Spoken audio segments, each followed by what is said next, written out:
Welcome back, everyone. It's great to be with you for our third and final panel of our conference today. Again, my name is Tom Banshoff. I'm Vice President for Global Engagement here at Georgetown, as well as Director of the Berkeley Center. And I'm honored to be moderating this distinguished panel to close our conference. I'm stepping in for my colleague, Joel Hellman, who was originally on the panel, Joel, the Dean of SFS, who very much regrets that he wasn't able to make it this afternoon after all.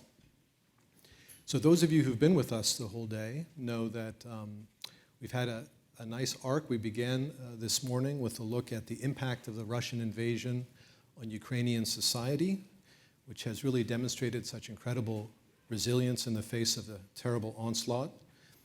With an eye to the future, we focused on the imperatives of democratic consolidation, institution building, new leadership opportunities for women, and in our last panel on the importance of religious engagement and religious reconciliation in building a democratic Ukraine at the heart of Europe.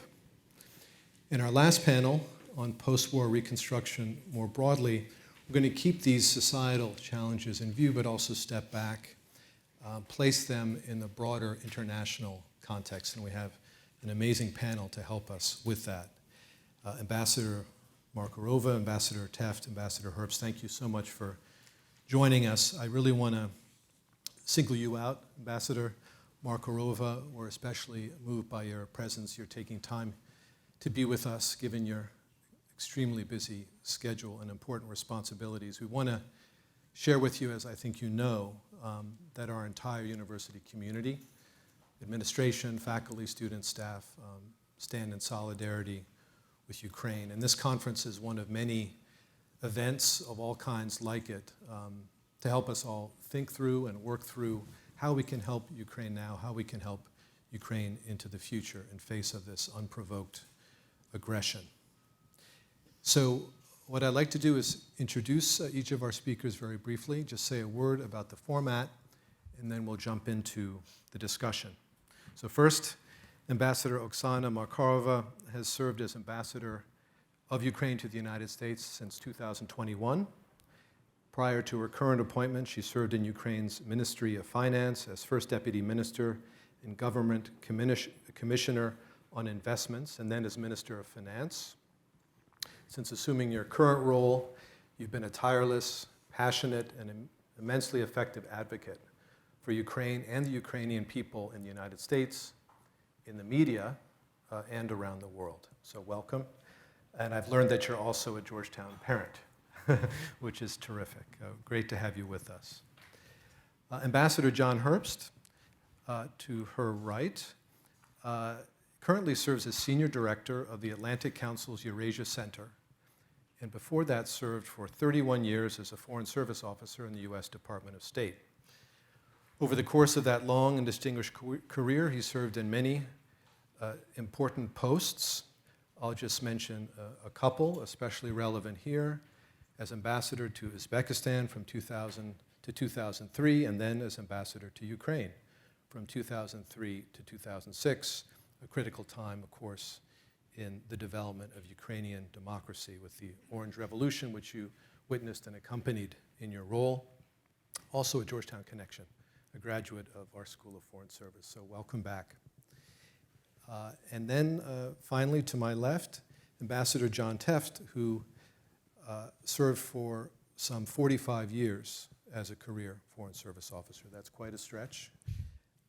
Quite a few roles that I could not possibly enumerate here, but I will mention that you served, because it's very relevant to our discussion, and we'll come back to this, as U.S. Ambassador to Lithuania, from 2000 to 2003, to Georgia from 2005 to 2009, and to Ukraine from 2009 to 2013, and then to Russia from 2014 to 2017. I hope I got those dates right. I wanted to give a sense of the incredible chronology there. Also happy to note that you have a Georgetown connection as well. You got a master's degree in history from Georgetown College. So, and I'm also a Georgetown dad and a Georgetown spouse. All right. Okay. Georgetown's all this is through a the family affair here. All right. Well, thank you for being here, all three of you. Again, we're honored by your presence. And we thought we'd begin with some general reflections from each of you on the challenge of thinking about and acting on post-war reconstruction at this moment of war. And maybe Ambassador Makarova, you could get us started with some remarks. We'll go down the line, then we'll have a conversation here on stage and open it up to all of you.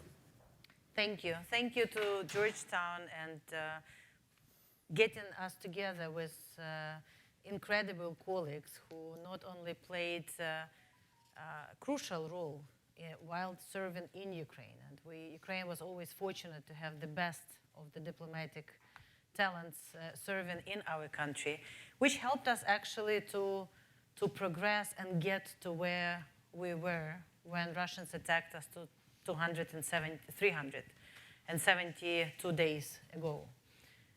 Reinvaded, of course, because as we all know that the war started in 2014. So when we talk about reconstruction, I think it's very important to keep in mind that A, the destruction has been enormous, that it's not only the war crimes and atrocities, but the physical damage to cities, to universities, to villages. Some of the towns that existed in Ukraine for hundreds of years literally do not exist anymore because of the brutal nature of this. Our energy grid is 60% damaged or destroyed. Our universities, which had to move from some places like Mariupol, like Kharkiv, places that are well known for their, again, hundreds of years of knowledge and academic excellence, not only had to move pretty much without anything to somewhere, but they have to also struggle how to start and how to continue not only training the best for the future, but also just surviving as institutions. So the destruction is not only big, it's also ongoing. We did not win yet. So yes, we were able to liberate more than half of what Russians occupied since February 24th. Yes, we were able to hold the line, and we are, trying to get back into not the counteroffensive, but liberating more territories as soon as possible. But the damage is ongoing. And also very important to understand, we always call, the reconstruction or recovery, which is going to be post-war, but there is also rapid recovery, which is going on now. And as damage is increasing, this rapid recovery is becoming not a small endeavor. It's very important to keep people in Ukraine. It's very important to be able to get people back because, again, the majority of this 14 million Ukrainians who are either internally displaced or outside of Ukraine want to come back. But in order to come back, they need housing. They need, again, schools with bomb shelters for their children, and they need jobs. So we're now at a situation when the rapid recovery is becoming so big that it has to go hand in hand with the idea of the future recovery. So before we get into discussion, I just want to say that our goal for the future post-war reconstruction is very clear. It's based in the principles that we laid out in Lugano conference. But all of us in Ukraine know that it has to not only be a reconstruction, but we have to build something new. We have to build something more innovative. We have to build something more efficient. We have to leapfrog from 2021 into 2031 right away when we are reconstructing it. And it's very important not only to think about it now, but actually plan it now, discuss it now, have a platform set up how we will do it, have a clear vision of what are going to be the resources, partners, and how we will attract the private sector, because this is going to be a very, very big endeavor. And after we will win the war, which we have no doubts in Ukraine that we will win this war because we must win this war, we also have to win the peace. And it's going to be, massive engagement. Thank you. And thank you for reminding us about these intersecting timeframes and the urgency of thinking about the future and the present in the same space. Ambassador Herbst. Okay. Ukraine has struggled with two huge problems since its first days of independence. One of those problems is this big nation to the north, Russia, which even in the early 90s had clear predatory designs on the country. The other was the dominant residue of a Soviet system where things political and economic were determined by interest, whoever was more powerful amongst interests. And the core ingredient of a modern society, a just society, able to truly develop rule of law, was absent. And the country has made fitful progress dealing with both of those problems over the last 30 years.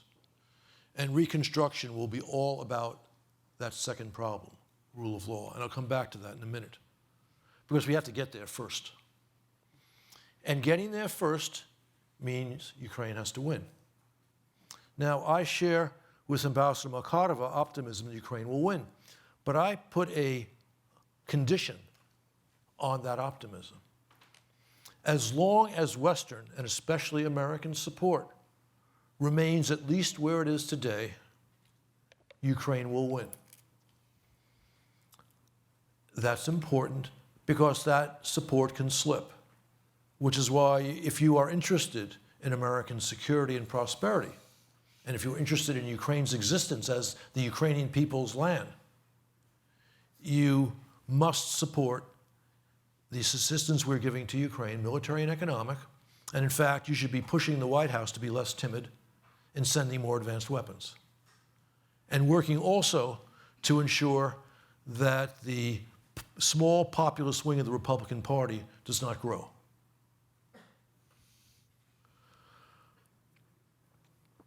Right now, in the preparation for Reconstruction, Ukraine and its friends and partners internationally have to deal with the ongoing massive destruction of Ukraine's economy and infrastructure in a war which has made that perhaps the principal target. Now, the Kremlin has made those things, Ukraine's infrastructure and civilians, the principal target, infrastructure, civilians, and economy, the principal targets for a very simple reason. Their military is incompetent, and the Ukrainians have been eating them for lunch since since early March of last year. Although to do that, they've needed substantial weapons coming from the West. Ukraine's successful counteroffensive, which essentially ended by the middle of October, although it's not completely over and there'll be a new one this year, created a huge problem for Putin, both on the battlefield in the war, but also with his own public, because his guys were getting their heads handed to them. And he responded to that with a far more massive bombing campaign on civilians, infrastructure, and the economy than they had been doing before, which was also pretty large. As a consequence, Ukraine dealt with the winter, and they declare spring earlier than we do. They declare it March 1, not on the vernal equinox. So they have made it through the winter, whereas the Russian aim was to freeze them into submission. And the Russians did a pretty good job of trying, because they knocked out 50% of Ukraine's energy capacity. And one of the reasons they did that was because of the unconscionable timidity on the part of the administration to send anti-aircraft systems. We only began to send them after the big bombing campaign began in mid-October. And this problem persists. But what Ukraine is doing right now, besides with actually excellent help from us on this part of the chessboard, in helping them locate generators and equipment to restore their energy grid, what Ukraine is doing, and this is very smart, is yes, they're trying to keep power sufficient to manage their daily needs, at the same time rebuilding where they are rebuilding their systems to be ready for a modern world, to get past the old Soviet-style electric grid system, which still characterized most of energy production in the country. And this is all a precursor for Reconstruction. Now, before I come to reconstruction, and give me another 90 seconds, there's something else you can do. You may know, if you're in this room, you probably do know that the Western countries and our partners who are part of the, you might say, the metaphorical West as opposed to geographical West, like Japan, Australia, have frozen Russian state assets in the international financial system.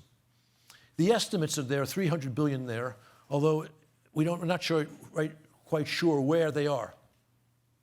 This money should be used now to start with Ukraine's dealing with their economic problems, because they've lost 50% of GDP as well, so that American taxpayers and European taxpayers don't have to pay as much as they are paying right now, but also eventually for reconstruction.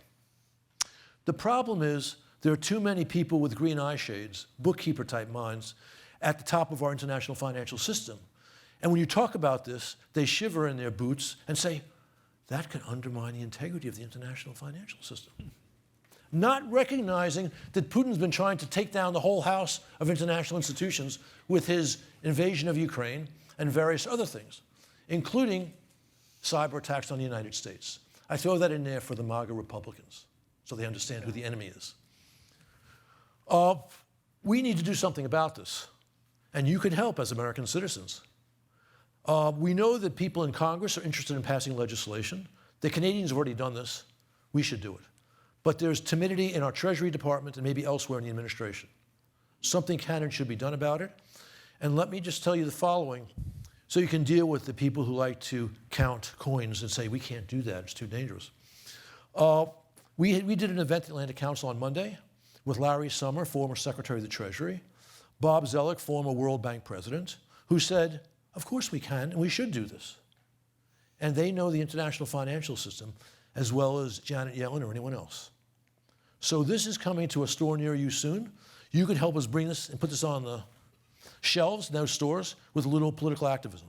Finally, reconstruction. Here's what's going to happen after Ukraine wins the war. The international community is gearing up, and they're doing it now, to be able to oversee a massive Marshall Aid type plan. At the same time, in conjunction with this, the EU finally offered Ukraine, and for that matter, Moldova, a path to EU membership. To become a member of the EU, you have to walk on hundreds of thousands of hot red coals in reforming your system of governance and your economic system. This will be happening simultaneously with reconstruction. We're talking about hundreds of billions of dollars of aid being transferred. This will go also with serious supervision. And between these two massive projects, all the vested interest from Soviet days will largely die. And I would say too late of a death, but better late than never, right? That's how it will play out. And it will be an ugly process because the vultures are already swirling this. They see profit, and by vultures I mean private companies. You need private capital in there, of course, and you have to develop rule of law to entice private capital. But everyone's going to be looking for an angle, and that has to be dealt with too. Ditto for countries. Friends of Ukraine, but they want to make sure they get more than their share of the pie when it comes to the big reconstruction money. Hopefully, and I use that word precisely, in other words, not definitely, those overseeing reconstruction and EU accession will ensure, A, that the Soviet vestiges die, that quick death at that point, and that the vultures are kept at bay. Thank you. Thank you very much. Well, you've given us a lot to come back to in the discussion, and thank you for raising, since we're in Washington, D.C., the importance of U.S. domestic politics as a context for our conversation. Ambassador Tefft. Thanks very much. Let me just say, first of all, that when John Herbst was ambassador in Kyiv, I had just taken over as the Deputy Assistant Secretary at the State Department. And I think this is in the fall of 2004 during the Orange Revolution. And I think I started my day almost every day talking to this guy on the telephone and being told what was happening in Kyiv and basically, with all due respect, John, telling me what I should be doing that day at the State Department to get things done, to move things forward. I'm being only partly facetious because we had a really great group at the State Department and in the interagency, but John was a brilliant ambassador who, as you said, Oksana, did a tremendous job out there. Fast forward to my turn as ambassador.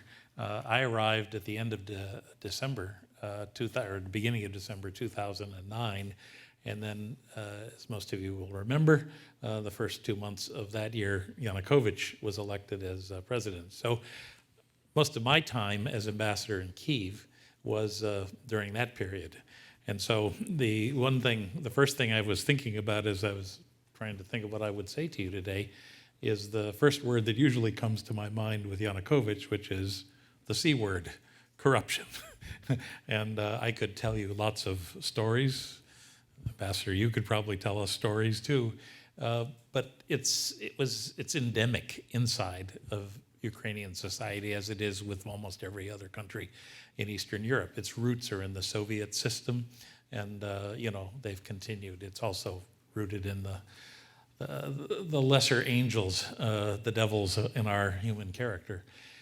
So the first thing I would just say today is, as we move ahead here, one of the things that we're going to have to do, working with Ukraine and President Zelensky and his team, and this is also the EU, is to make sure that we build in barriers against corruption, because there's going to be a huge amount of money, and the temptation is going to be great. In that connection, I was very happy to see some of the steps that the president has already taken. He's clearly working to try to make sure that not just people who are guilty of corruption are stopped, but to send a message inside of Ukraine to try to do that. The second part, of course, is, and this goes with assistance, and this is also kind of a warning almost. I'm going to get to the positive part in just a second. It's cronyism. And I talk about cronyism not just in Ukraine, but cronyism of a type in the West as well. Because as John we've had experience dealing with assistance programs, large and small. And I'm going to get to the one in a minute in Georgia that I want to say a few words about. There's plenty of people who have special friends who are more than happy to take that money for their friends or to get a contract for their company or the rest of it. And it takes a lot of political courage, and I'm talking on this end now, not necessarily in Ukraine, to be able to handle all of that. Then, of course, in Ukraine, it's going to have to be run as carefully as possible, because the support, as I think President Zelensky has said, the support for continued funds, and it's going to take a lot of continued funds over the years, that support's not going to be there unless people have confidence that it's fair and honest and as corruption-free as we can make it. So the second thing I wanted to say today was, when I was thinking about reconstructing Ukraine, my first thought went back to my experience in Georgia. I was the ambassador in Tbilisi from 2005 until 2009.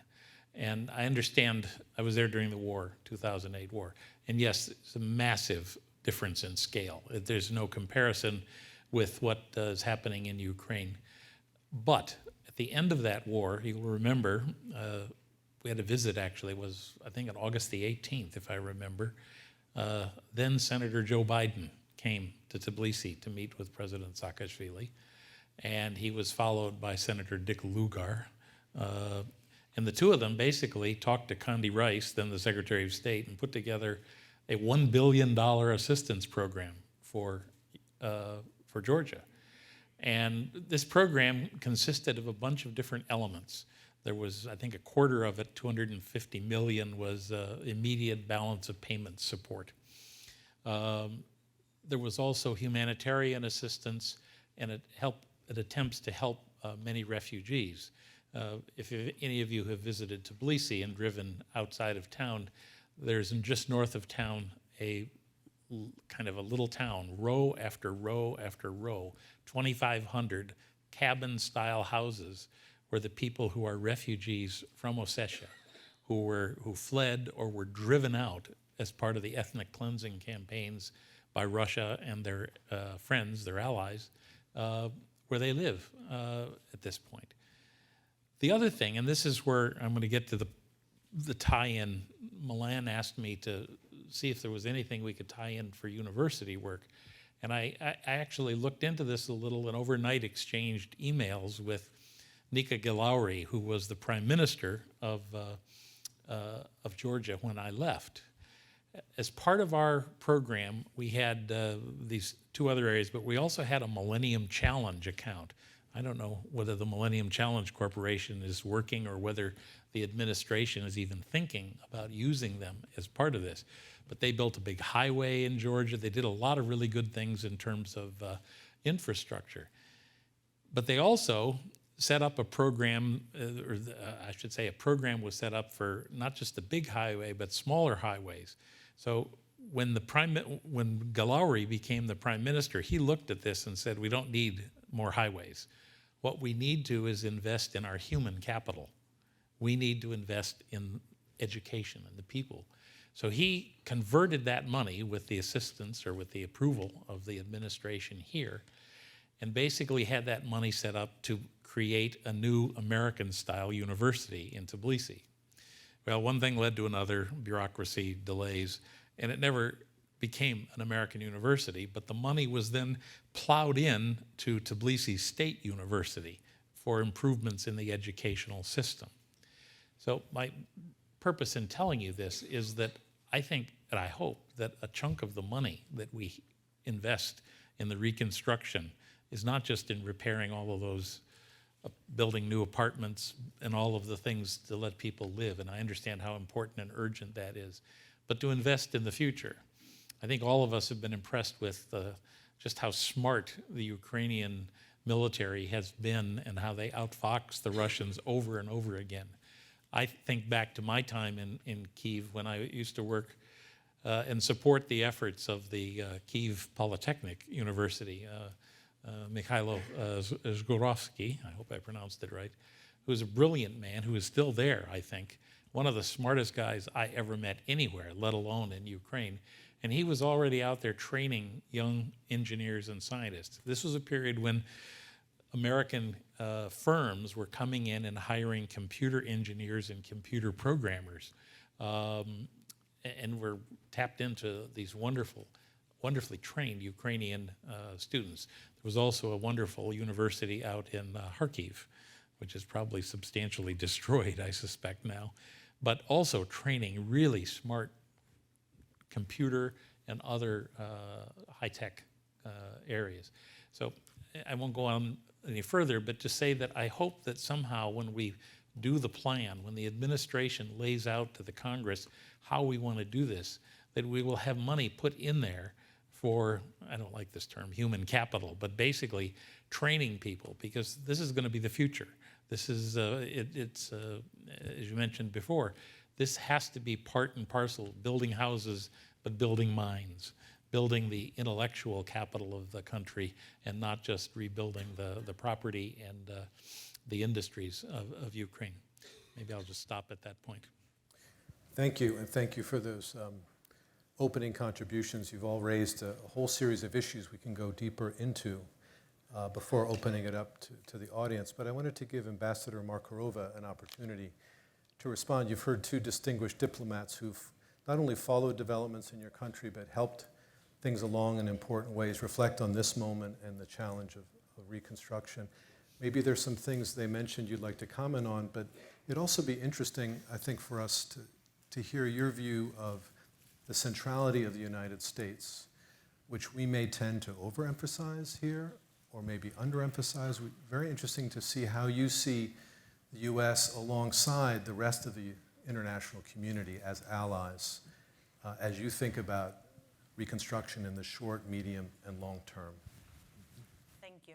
I'll start with the last part on the U.S. I think it's very clear that U.S. is playing critical and probably leading role in today's events, from security assistance to budget and financial support, again, which is grant to humanitarian, to actually getting other allies together. So like all the formats that we have now, from what we call the Ramstein Group, the Ukraine Support Contact Group, where 54 countries last time got together to discuss the potential security, military weapon donations.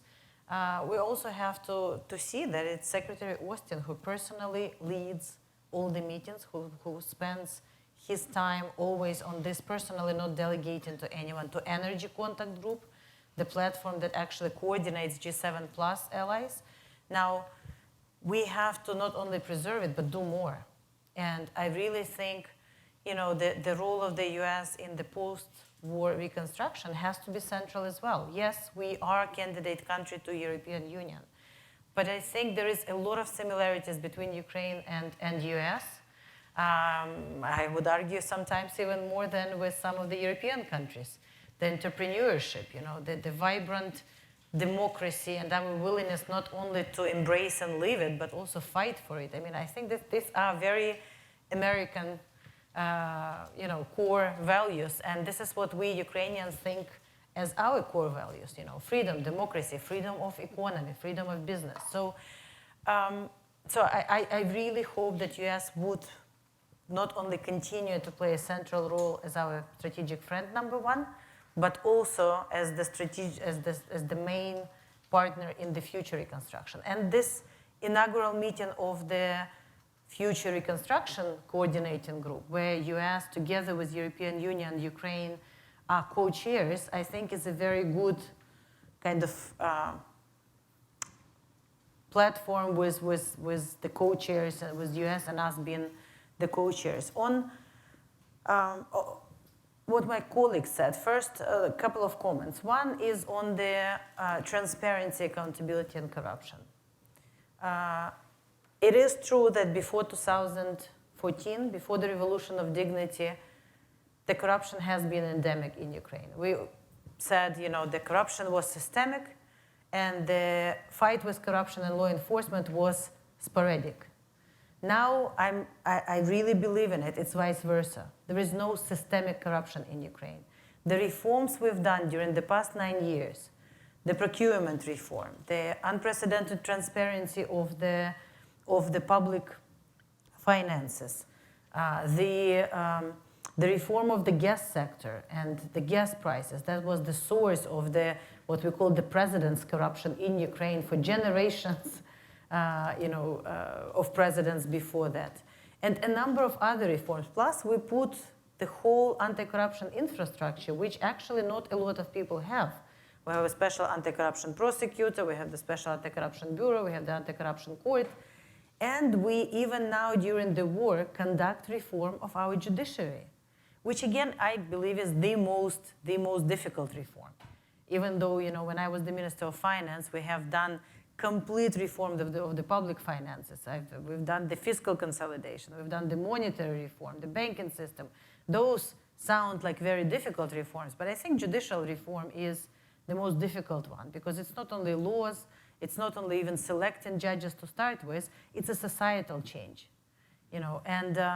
So all these reforms, of course, they were not complete. You cannot change everything and have it in a very sustainable form after 9 years only. And unfortunately, this war has interrupted a lot of them.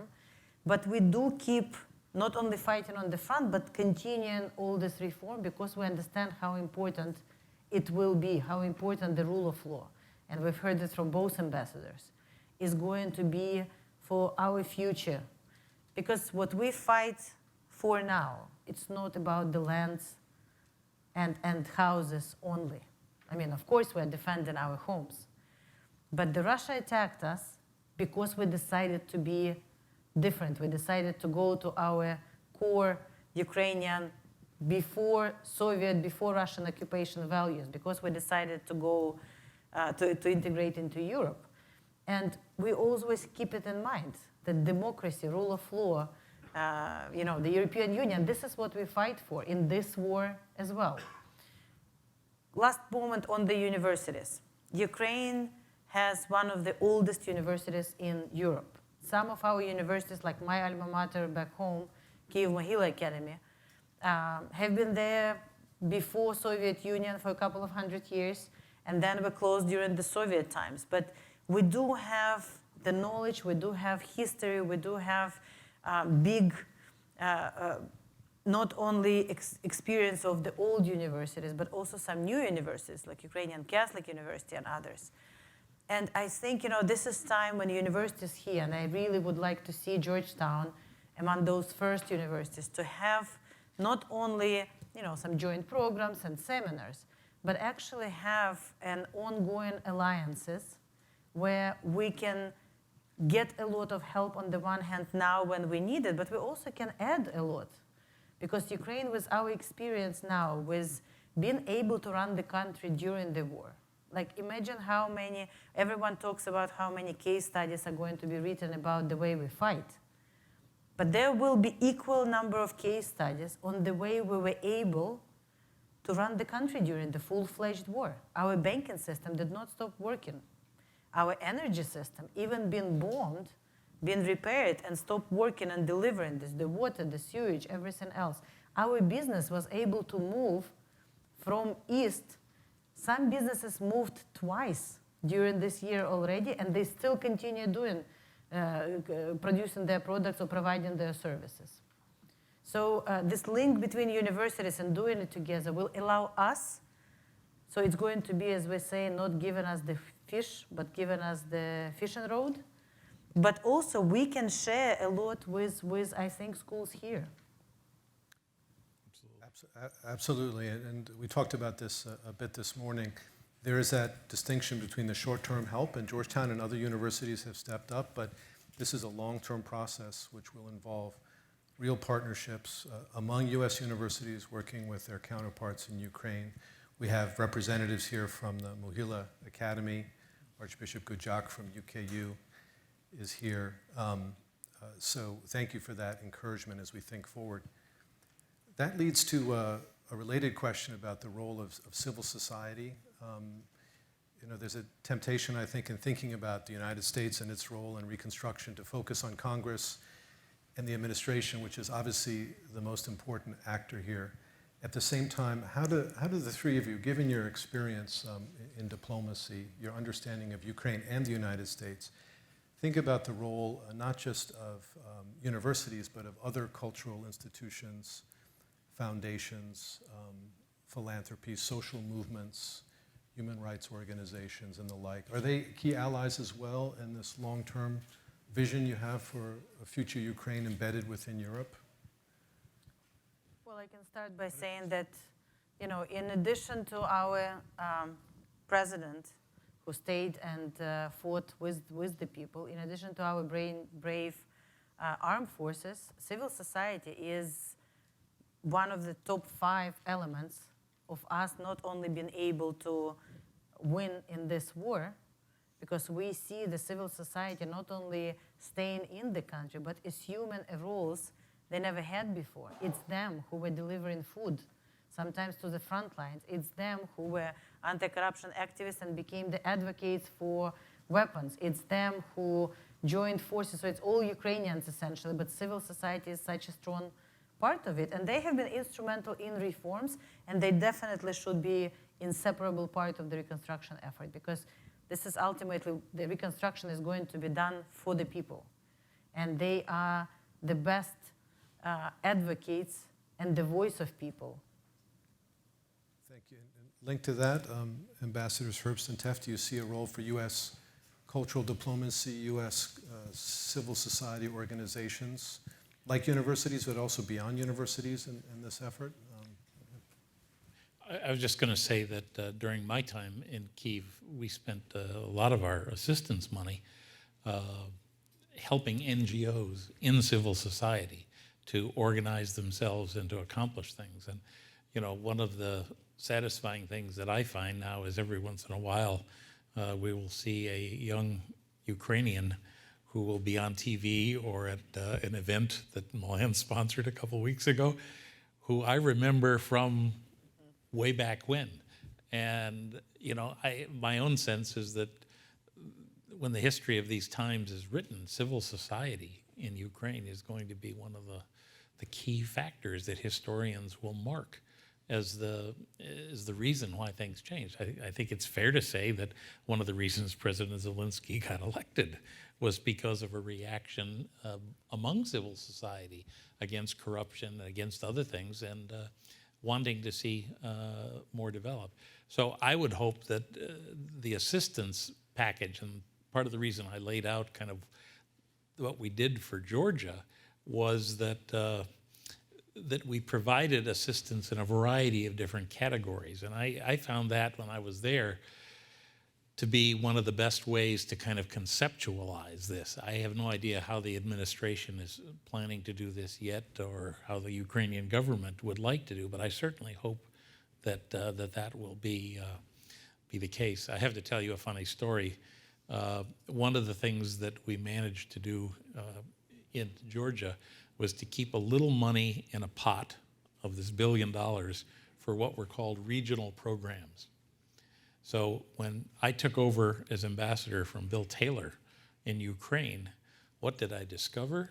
I discovered some programs that, in fact, in Ukraine, that it came from that money from Georgia. And I remember telling my staff at the first staff meeting, I said, you know, we really had a smart ambassador in Georgia when we put this money together. And they threw tomatoes and other things at me. But, you know, it actually worked. It was forward thinking. There was a lot of good ideas there, not just to help civil society, but also regional coordination and the rest of it. So I would just also say that in terms of universities, one of the things that I mentioned Rector Zgorovsky.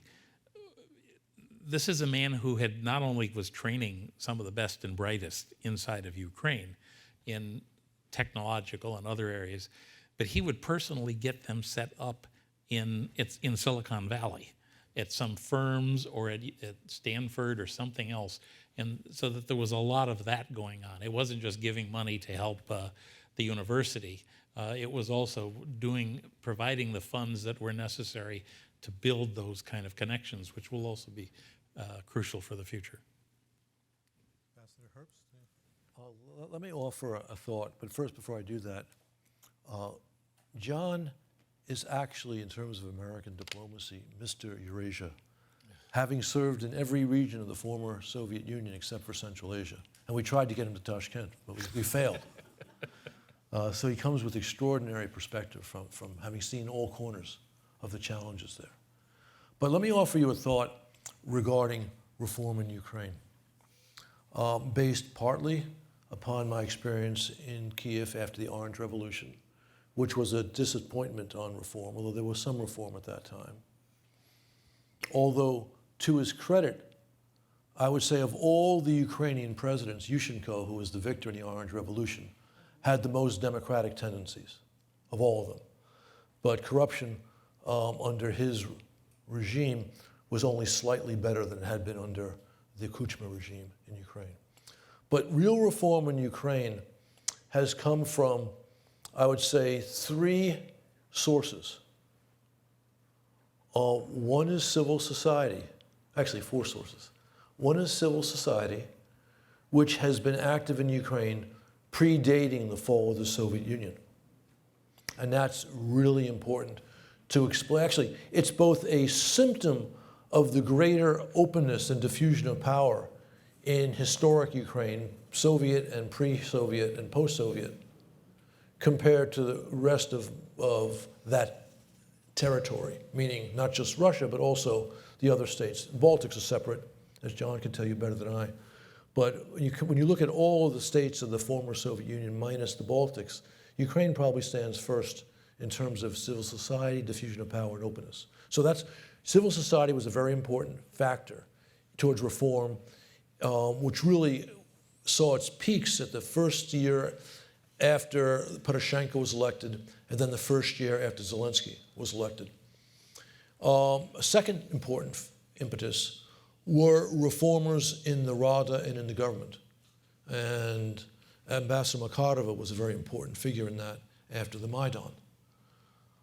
They were natural allies with civil society and with the third partner, which was the West, both individual countries like the United States, the EU, and the international financial institutions, especially the IMF and the EBRD. And then 4, you might say the overall government in charge, Poroshenko in his first year, Zelensky in his first year, who had an interest, political, in moving towards reform. And so those were the surges in reform. And I am completely confident that after Ukraine wins this war, and it's the process of reconstruction and EU accession looms as the largest items on the agenda, we're going to see a surge that pales the ones we've seen. But again, civil society in Ukraine has been critical throughout this. And let me just throw one other thought at you. I am a fan of the painter, am I going to forget his name? Damn, as you get older, this happens. I was about to say Rublev, but that's wrong, because he was the icon painter. This was a painter from Ukraine, but also the Russians claim him too. He wrote the brilliant painting, which I think symbolizes Ukrainian society, which is the Don Cossacks riding the Sultan in Istanbul. Ilya Repin, Repin, thank you. who was born in what is currently That's what I'm saying. Kyiv. Correct, Yeah, exactly. correct. And to me, that's a real sign of what Ukraine's like. The Ukrainian speaking to a distant authority, telling him what he can do with himself. Because they're clearly having a ball telling him off. And if you really want to say something controversial, which I will, Repin drew two other, he drew many great paintings, but 2 other which I think symbolizes Ukraine's neighbor to the north. One is Ivan Terrible holding his son in his arms after he had struck a fatal blow. And the other, of course, is the Volga boatman. That's why Ukraine is heading west. And that's why Moscow is conducting a brutal war against Ukraine.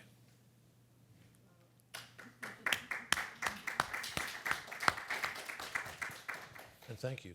Thank you. Thank you for that. Can I tell a story? Please. This is too good. This is the problem. My wife were here, she'd say, oh God, there he goes again.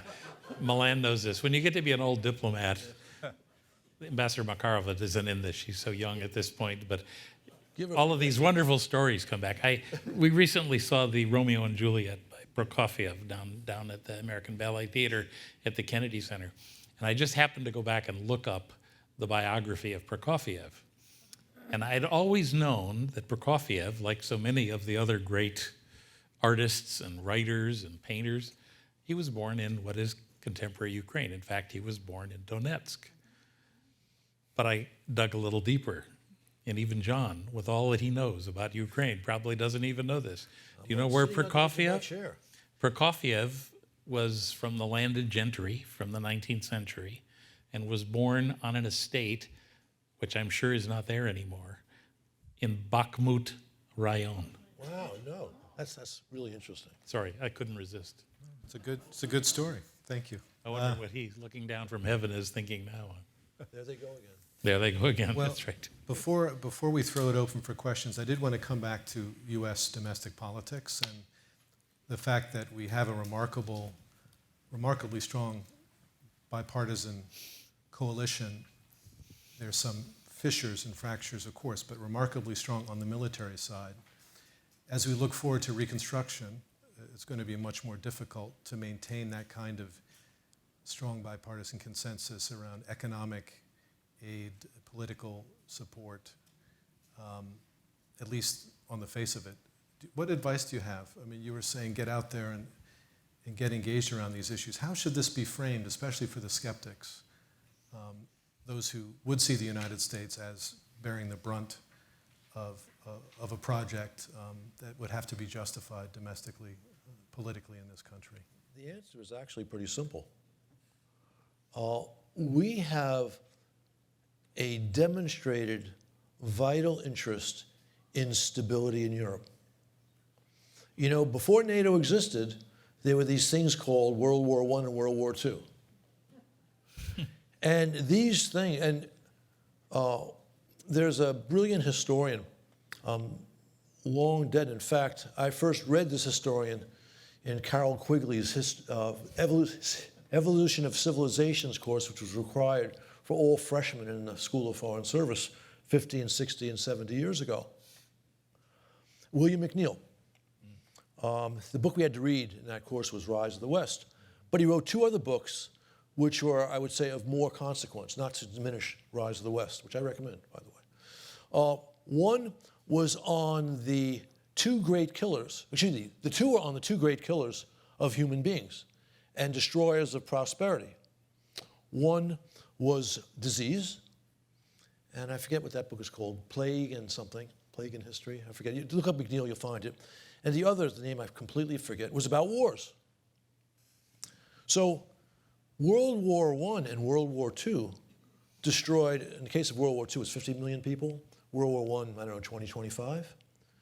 And destroyed the economies of Europe and globally created great havoc. We've avoided that since then, despite all the untidiness of international affairs, because of NATO. And NATO would not be NATO were it not for something called the Marshall Plan. So, if you have competent political leadership laying this out to the American people, pointing out that contrary to that urban legend, Europe is actually providing as much assistance to Ukraine in this crisis as we are, military and economic. And you are able to convey this lesson to the American people on a bipartisan basis. Now, last part is important and not necessarily to be taken for granted. This will work out just fine. And so we not get too pessimistic because we lose historical perspective. It's worth recalling that when the Marshall Plan was put together, the essential leader of the Republican Party, in terms of control of the culture, was not Tom Dewey, who lost 2 elections in 44 and 48, but Taft, the senator from Ohio, who had an isolationist streak that went down 3/4 of his back. But the intelligent and necessary and bold Cold War policy developed the policy of containment, broad-based, military, political, and economic, was only possible because Truman found a Republican partner. Vandenberg, from the House, Michigan from the House Republican. And so that's what happened. Now, what that requires is bold, consistent leadership laying this out. But we have had times when we have leaders such as those. Just to add a point, kind of expanding on John, I think the key thing is to we've got to make sure that the American people, or do the best we can here in Washington, to make sure people understand that this is not just about giving money away to Ukraine. I mean, it sounds like, we've all heard this before. I was just in Athens, Ohio, speaking at Ohio University last week. And I found in the university town there was no problem. Ukrainian flags, as we've seen everywhere, are all around. But I spend a lot of time, not a lot of time, I spend time sending emails explaining the war, what's happening, what America's interests are, to my wife's family and to my family in Wisconsin, in Kansas, in Chicago. Not that they can't read it or they can't watch CNN, but they certainly are not the junkies that many of us in this room are when it comes to news. And making that case, explaining why this is there. And I mean, the president has done this when he talks about democracy and freedom. And Ambassador, you do a great job. You're on TV all the time, and it's wonderful to see that because it's critical to see a Ukrainian face explaining this to the American people, and people admire you for that. I could tell you stories.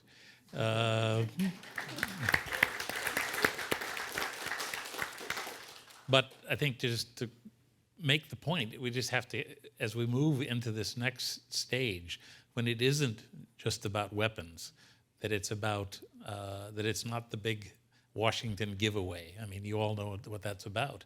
And that's the perception among some people out there, especially opponents of any kind of assistance. We've got to kind of constantly bring it back to their lives and to whatever. And in this case, I think university, the students taking it home to mom and dad and grandma and grandpa is really a critical part of this. there's gotta be a coordinated effort. And we've understood this at the State Department when John and I worked there, but there's gonna have to really gear up and do something. And yes, it's the president, yes, it's the Secretary of State, but it's also working our way down, getting people out to give speeches in Kalamazoo, Michigan, and in Shreveport, Louisiana, to understand what this is really about so that people can appreciate it and support it. Just to support what both ambassadors said, I think the reasons to support Ukraine in reconstruction are exactly the same reasons to support Ukraine with weapons or financial assistance now. Exactly the same. First, it's the moral thing to do, because if we believe and if we all say that we believe in the values of democracy, freedom, territorial integrity, then, you know, if Ukraine is left behind and eaten by the wolves, how will the next G7 or G20 or whatever meeting or UN Council or whatever meetings will go saying that we still believe in all of those values? Well, that is aside, but we still believe in it. It's you know, I think this is a very kind of black and white moment where you have to walk the walk. And so that's like the moral argument. It's also the efficient thing to do, you know, similar like with weapons. We all want to get to the situation when there will be just and lasting peace. We all want to get to a situation when it's not just a pause after which Russia will come back and attack us again, but we will get to a lasting peace. Lasting peace is only possible if Ukraine get the territories back, but as our President Zelensky put in his 10-step peace plan, if Ukraine controls all the territories, rebuilt, and returned as a full member of not only political, regional, but also economic life. And third element, it's doing good while doing well. It's going to be a big plus for America and for anyone else who will participate in this reconstruction, because not only we will rebuild Ukraine, but Ukraine can be answer to so many global challenges. We can feed the world. You know, the food security, the food risks that Russia is creating. We can produce 3, 5, 10 times more than we produce now. The productivity gain in Ukrainian agribusiness could be huge with right technologies and right investments. Energy. Even during the war, there were months when Ukraine exported electricity. We can produce more, and we can actually be a solution in energy sphere for Europe, but not only for Europe. And I can go on and on with our brain and grain, with the innovations, with the super tech students that we have, and we can have more of them, because we still all learn calculus in high school, you know. So it's you know, we just have to explain it to people. I agree here. Both our countries are democracies. None of us can do something just because we think it's a good thing to do. You have to convince the people. And convincing the people is, I think, the task for this year. Thank you. Those are very compelling arguments, and that's a great transition to opening up the conversation to you all. We have a roving mic. Just raise your hand. There's a question in the middle here. And then, yeah, you two on opposite sides of the aisle. We'll start with you. And then take it from there. Please stand up and briefly introduce yourself and try to keep it brief. Yeah. Thank you. My name is Max. I'm a sophomore in the SFS. And my question is in regards to what one of the ambassadors mentioned in regards to sort of taking our support down to the people level, right? So I think something that really pointed significance to this was Secretary Antony Blinken's visit to Chicago's Ukrainian diaspora. And as a member of the Ukrainian diaspora myself, with family rooted still in Ukraine who have now become displaced people, I was wondering, during the reconstruction period after Ukraine wins this war, what will the Ukrainian diaspora and Ukrainian identifying Americans play a role in supporting Ukraine at a national level or at an international level? Thank you. Who'd like to take that? Well, first of all, we're very proud of our Ukrainian community here. It's growing. As I say, we have Ukrainians by birth, by blood, or by choice. And the by choice part is becoming very large. I think this is the army of supporters that we will need to see in Ukraine or involved in Ukraine, especially during the reconstruction phase. From the boards of the state-owned companies, because the corporate governance reform is so important. And even before this war started, I was trying to convince as many people from here to apply for these positions, because to have people who speak Ukrainian but have Western experience, knowledge, and is a godsend, you know. So plus, you know, there are only 40 million now, less of us in Ukraine. We need more. So, you know, I think it's you know, being strategic friends and allies in this and in reconstruction, us and the US, especially the Ukrainian diaspora here, which preserved Ukraine, essentially, when we were occupied by the Soviet Union, helped us to fight for independence, which led, together with the fight in Ukraine, to 1991 big day when we regained our independence. And we definitely need all our talent here to be as involved in the reconstruction, and actually already involved. If you see how many Ukrainians, American Ukrainians, do everything now during this phase, helping, traveling to Ukraine, fundraising here, writing to their senators and congressmen, putting together different plans with us, working with churches, you know, just it's already enormous, and we just want to keep it that way and expand it. Thank you. There was another behind you. Just there you go, right there. Please stand up. Yeah. Thank you. I'm David Honer. I work as a USAID implementing partner in the governance space, but my connection to Ukraine, Ukrainian by choice, was I lived there from 2000 to 2006 in Donetsk when you were ambassador, and experienced the Orange Revolution through the perspective of Eastern Ukrainians. We've taken in the son of one of our friends there this past year, and he's very much reflective of what we see in other Ukrainian friends. He was from young parents who left Ukraine in 2014. Their commitment was to Ukraine. He decided at 10 years old to stop speaking Russian, will only speak Ukrainian. His mother speaks halting Ukrainian because she had been raised there, and his grandparents and great-grandparents remained in Eastern Ukraine for various reasons. And so you see this even generational divide. And I'm curious, because I've read a little bit about the Ministry of Reintegration, I think it's called. To me, one of the greatest threats beyond just the rebuilding of Ukraine's infrastructure and the need for that that's been mentioned today is there's going to be a process of reintegrating millions who remained in Eastern Ukraine, some because of just physical necessity or economic opportunity, some because of maybe latent sympathies, but they've been marinating in this propaganda for 8 years. And so there's going to be a huge task of reintegration. And the impulse after a war is sort of purity and justice and sort of clean sort of national narratives. I'm curious, Ambassador, just the work that's being done by the government to make sure that in the aftermath of the war, that there's going to be a process of reintegration that's healthy and brings people back into this great Ukrainian nation.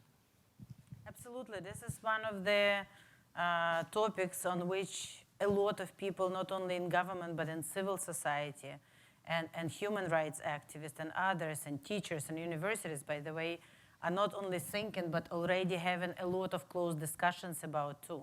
Because to reintegrate both Donetsk and Lugansk, which are, you know, have been under occupation for 9 years now, and Crimea too, is going to be a big effort. And this area, especially the eastern Ukraine, we just have to remind about the Holodomor, which happened primarily in central and eastern Ukraine. And it happened, it's also very important, because those areas have been very pro-Ukrainian, very anti-collectivization, very anti-Soviet before that.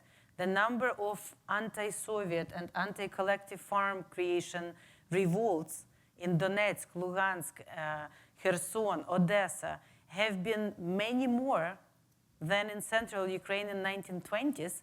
That's why in 1932, you know, and 33 millions have been killed by Russians there, specifically because otherwise it was impossible to keep that under a firm grip of the Soviet Union. So we've done through a difficult part then. Then in 1991, 98% of Ukrainians voted to be independent, including in Donetsk and Lugansk. I just recently viewed a couple of video footages from Donetsk and Lugansk when people were asked on the street, and regardless what language they spoke, they all were like, of course, for independence, you know. But then, you know, the vested interest, the oligarchs who captured that area, the criminal situation there led to people being poor, the propaganda being widespread. Then after the revolution, Orange Revolution, and before that, you know, the Russian technologists who worked with the pro-Russian politician or Russian politicians who received Ukrainian passport worked specifically to create this myth about the East-West divide. I mean, it was not there in 1990s, but to create the three kind of sorts of Ukrainians or whatever. It was all masterfully created. And of course, we realized that although 1.8 million Ukrainians moved from Donetsk and Lugansk in 2014, so a big portion of Ukrainians from the east moved, but there are people who couldn't move. There are people who were, you know, hostages behind. We today have 2 women here in Washington, D.C., one of them who spent 3 years in prison in Donetsk, imprisoned in 2019 for speaking Ukrainian. And she spent 3 years in prison. But it's going to be a very hard and difficult road, and we have to all be patient, especially dealing with children who will have to be reintegrated. Not to mention the children Russians stole from us during this year and deported to Russia. Especially children, they're putting them in through the special, what do they call them, the re-educational camps, you know, kind of to specifically. So there will be a lot of work for, you know, psychologists and human rights activists, and I don't see that being, you know, separate from justice and accountability. Whoever participated in war crimes or helped Russians to kill us, regardless whether they were brainstormed or brainwashed or, you know, they were just criminals, they have to be held responsible for it. But yes, you know, the lots of work to reintegrate will have to be done. And by the way, that's where we will need a lot of help. Thank you. Archbishop Gujak. Thank you. I think we're all trying to be analysts, and I think most of us are advocates. Sometimes those things, I think good advocacy needs good analysis. I'm very concerned about the demographic situation for the future. I don't know how, I'm not saying it's impossible, but I think it's very difficult to recover from a potentially 40% population loss in 35 years. If Ukraine had 52 million people in 1991, you said it's under 40, according to those who measured the number of telephones used, bread consumed, toothpaste bought. Maybe the population was 37 before this full-scale invasion, and with maybe 5-6 million people outside of the country. More have left, but some have come back. A high abortion rate, one of the highest in the world, in the top 10, I think. Much lower than Russia's, but still a rather low birth rate. Victory is necessary, because without victory, I think things will be very depressing, if not genocidal. But maybe it's too soon to do anything about it. I ask for your personal reflections about this issue. What do you think? because all of our life, you know, our religion, our peace, our world affairs, you need people for it. And this is a devastating thing that is happening to the Ukrainian nation. Oh, I can speak as an outsider who watches Ukraine closely. But first, sad to say, but this is actually a reason for some optimism. Of the events of the past 30 years, and specifically of the past 9 years, are not unheard of in Ukraine's history. I mean, you underwent the Holodomor. And even before the Holodomor, Ukraine was treated more roughly than the other parts of the Soviet Union. And even after the Holodomor, in the wake of World War II, there was still resistance in Ukraine against Soviet authorities, and they treated the Ukrainian population brutally. And you know, people have done good work on good demographic analysis to try and draw up the right number of Ukrainians murdered in the Holodomor. And you know, the range is like from 3 to 7, even larger than 7 million people, and a smaller base. So as a percentage point, that's comparable. And yet Ukraine has proved to be resilient. Right. We're in a different demographic world. That's true. That's true not just in Ukraine. It's true in the so-called developed world, especially, right? In Europe, I mean, what is the birth rate in Italy? 1.2%? 1 per 2 child per family, so well below replacement. Japan, comparable. In the United States, it's much less because it's much better basically because of immigration. So this is a global, modern problem. But coming back to Ukraine, again, I say this as an outsider, but what I see is an extraordinary attachment of Ukrainians to their country. We see it in the diaspora here. We see it also in the new, I use the word emigres as a result of this war, who while they are in various countries in Europe are still, you know, looking homeward. So once it was clear that the Russian quote unquote bulldozer had gotten stalled, some of those millions began to come back. And we see it even now. How many Ukrainians weathered this dreadful winter with the attacks on infrastructure and on civilians? So you're right to be concerned, and that concern is also a reason for optimism. So let's win this blanking war, right?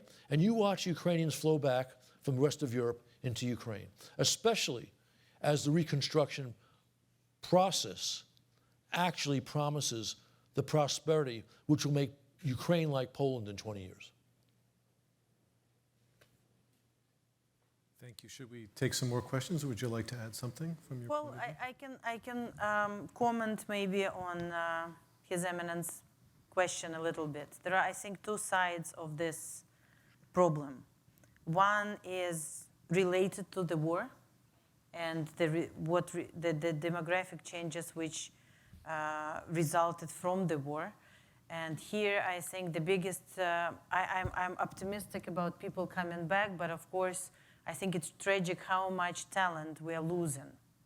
So while, you know, if you compare who the Russians are losing, their soldiers, which they are conscribing in the, you know, poorest and least educated areas. For us, you know, people like my friend who spoke a couple of languages, you know, who taught Korean, people who volunteered to go to the front, and we're losing the best of our talent, the most motivated, the most patriotic, the most. So this is a big loss, which, you know, we all are concerned and should be concerned about.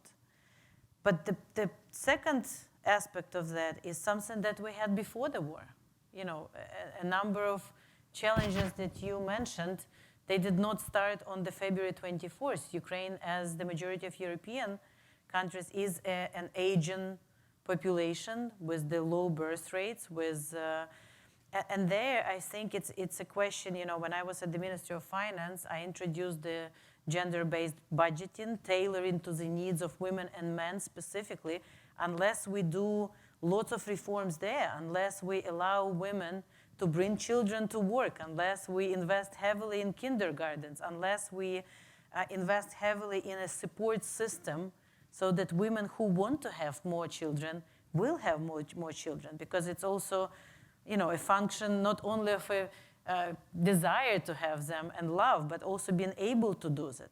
So that's why the post-war reconstruction is so important. That's why keeping that in mind in post-war reconstruction is important. So that, because the post-war reconstruction is going to have a female face in Ukraine too. We see more women now on the front lines, with the percentage of women in the armed forces higher than in the majority of the European countries. We see more women coming here advocating for weapons or doing the projects in Ukraine, and we will see a lot of women participating in reconstruction. Understanding this problem, keeping it in mind, having that as the criteria in the reconstruction, so that we can actually help these women to be active, to participate in it, and be mothers and tailor to their children, is going to be very important. So thank you for raising that. I'm trying. All right, well, we've got a bunch more questions. We're running a little low on time. I suggest that we group some questions, and I'd ask you all to keep it very brief and to the point, and maybe direct your questions to one of the panelists, and then we'll have a last round of comments here. Maybe 1, 2, 3, 4. Let's take these 4. Are there any other students who have questions? Okay, all right, so you 4, please. Start on this side, and we'll move to you, sir. Yeah. Hi. Please stand up. Eli McCarthy, teacher at Georgetown University. I think it's probably best question for you, Ambassador. So some of the research in conflict studies and social science shows that sustainable peace is most likely when the grievances of the stakeholders are addressed in a conflict. It's not as likely just from like a particular winning of a military battle or war. So I'm curious, like, how you think about that peace, if the hope is for sustainable peace, right? So like one example that I've read about is during the Minsk agreements, right? One of the commitments was for political negotiations between the Ukrainian government and the Eastern separatists. I know there are other things that, Russia did wrong, and Russia's war is certainly unjustified. But I wonder if you could just explain what happened with that, and why that, I guess, didn't occur adequately. Of course. Well, it's very easy to explain. Oh, you want to take a couple of questions? Okay, sorry. So we can get through these quickly. Please keep it brief. Yes. Chanjo, I'm an undergrad student at Georgetown. So my question is, what is like Ukraine or like other Western countries' role in helping those in Russia who are fighting for freedom and democracy, those who are waving the white flag, or like seeking refugee because they don't want to fight for this unjust war by getting drafted? Thank you. Thank you. And then 2 over on this side.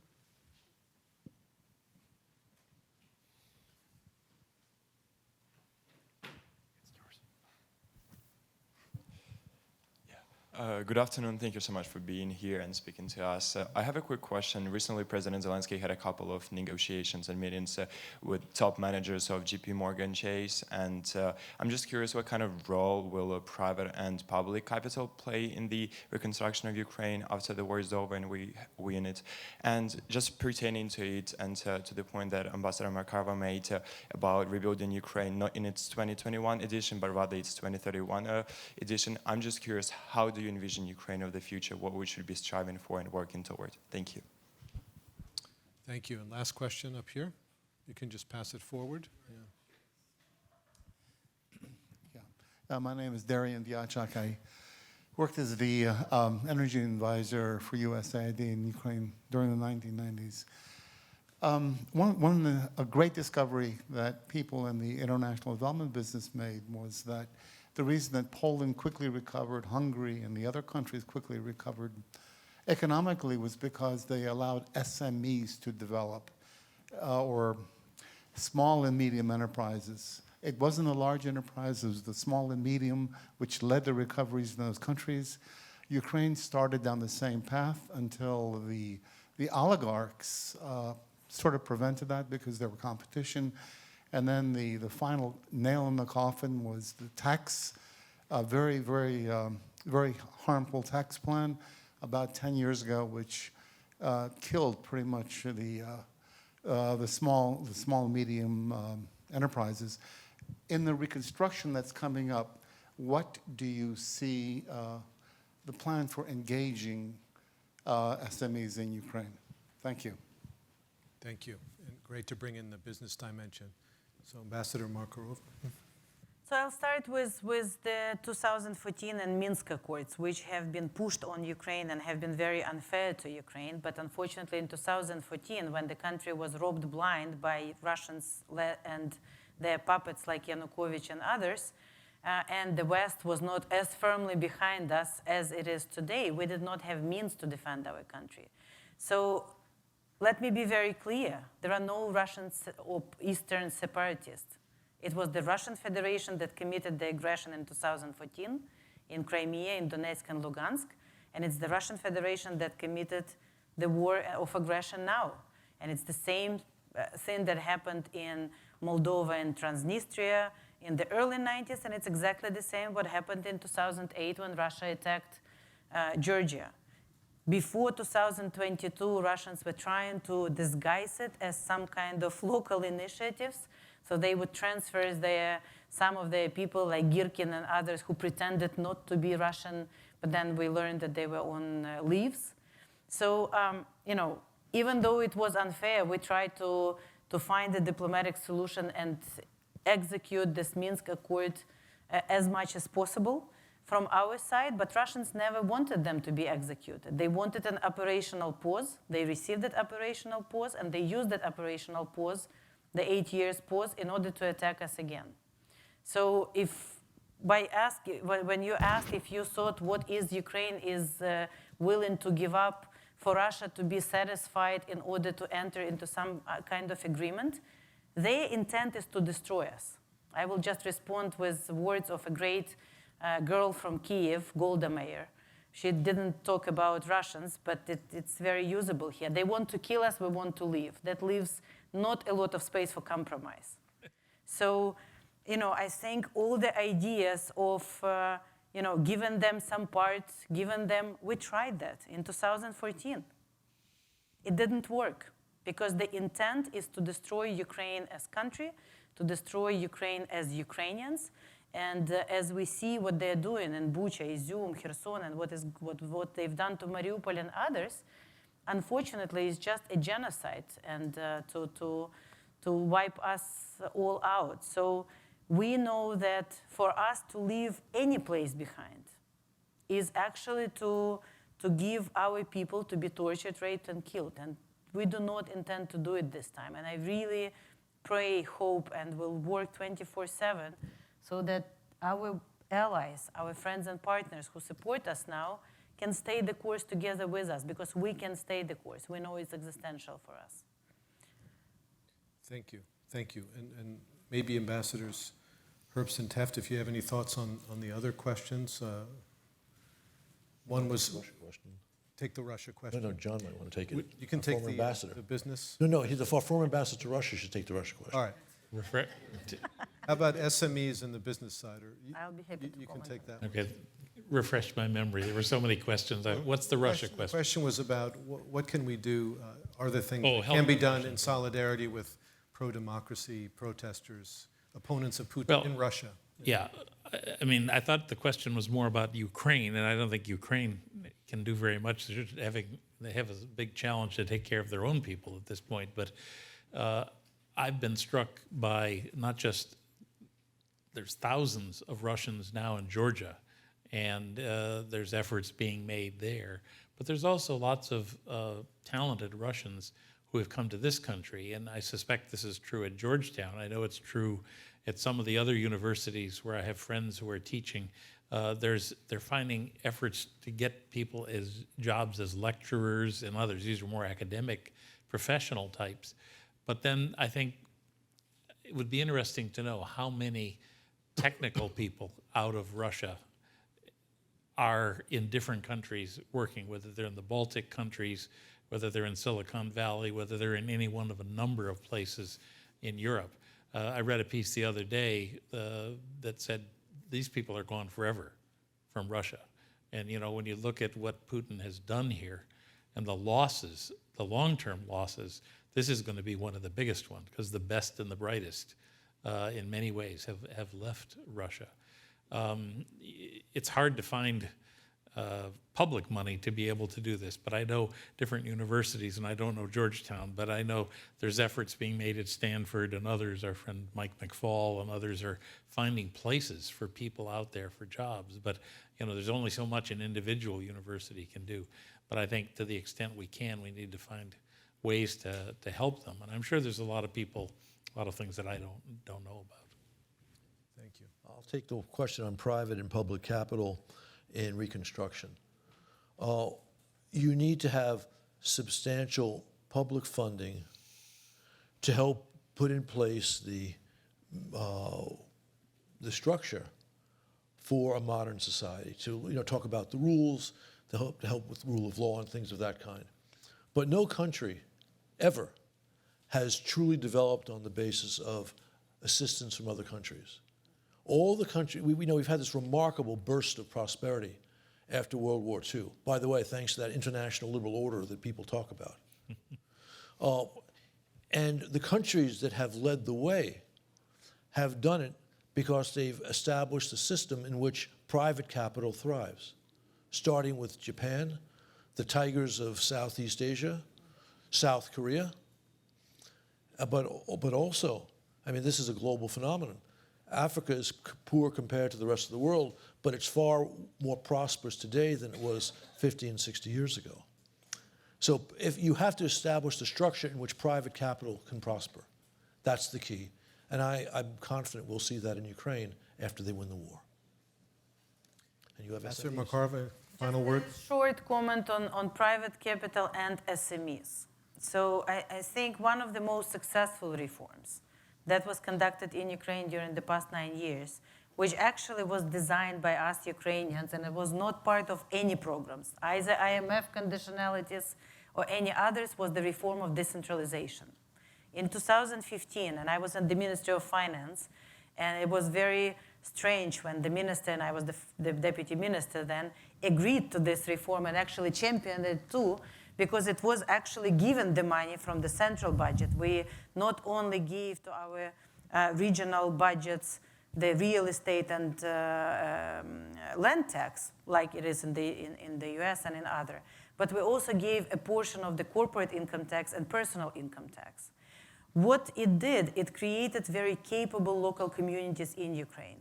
And suddenly people on the ground realized that if they attract investor, it actually benefits their specific communities. So it's no longer the job of the central government to get investors in, but also everyone who wants better roads, better schools on their communities, they realize that they have to create jobs and attract investors.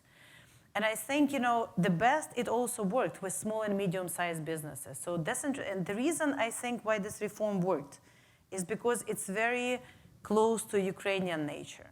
Because we didn't have our state for 400 years before regaining independence briefly in 1918 for 3 years only, and then now for 31 years, the state was always someone foreign. So we only could trust to those around us, to the church leaders, to the people in the community, to the neighbors. And the reform of decentralization, when you just trust people in your village, you just trust people in your town or in your community, and you work together, and then you hold them accountable because you know where they live. It's very Ukrainian type of democracy to do that at the local level. And then the small businesses started to thrive in these communities. People who bake bread, people who do the repairs, so supporting these small businesses especially, because I think in the reconstruction, of course we cannot do it without big private capital. Of course we need to attract all the major players, and President Zelensky and I meet here all the time with the US Chamber of Commerce. I started my day with them today with the board of directors, with all kinds of financial investors, strategic investors, others. But only big business will not be able to do it. Only by enabling, attracting, of course, all the big business. And that's when rule of law again comes as a very important element. But also enabling Ukrainians, small and medium-sized businesses, entrepreneurs, giving them access to credit. This should be a very important part of the reconstruction plan, so that they can do it themselves, they can own it, they can feel responsible, they can demand free and fair rules for them. This is going to be key. Thank you. Thank you all. This has been a very rich conversation. We've really been able to illuminate not all the dimensions, but so many of the dimensions of the post-war reconstruction challenge. It's clear that although the word post-war was there in the title, this is the challenge that faces us now. As we think forward, it's a challenge, first and foremost, for the Ukrainian people, but also very much for their friends and allies, particularly here in Washington, D.C., the United States. And I'm glad we had a chance to touch on the importance of maintaining political support in the years to come for this very important effort. And I'm glad we came back to universities and the role that Georgetown and other educational institutions can play as part of civil society, connecting with and supporting Ukraine as it rebuilds. So just a final couple of words, a little bit of business before we break completely. I want to underscore that this conference, as I said this morning, is part of a series. It's not a one-off. It's not just a one-year anniversary look. We're looking forward. We want to continue to work with the partners here in Ukraine and around the world to better understand the challenges that Ukraine faces and to be part of those solutions going forward. We have a dedicated webpage here at Georgetown. I'm not going to give you a URL. I think that went out a long time ago. But if you put in Georgetown, Ukraine into a search bar, you'll see up-to-date accounting, really, of what we've done so far, what we're planning, all kinds of events in this space. So I encourage you to follow our work going forward.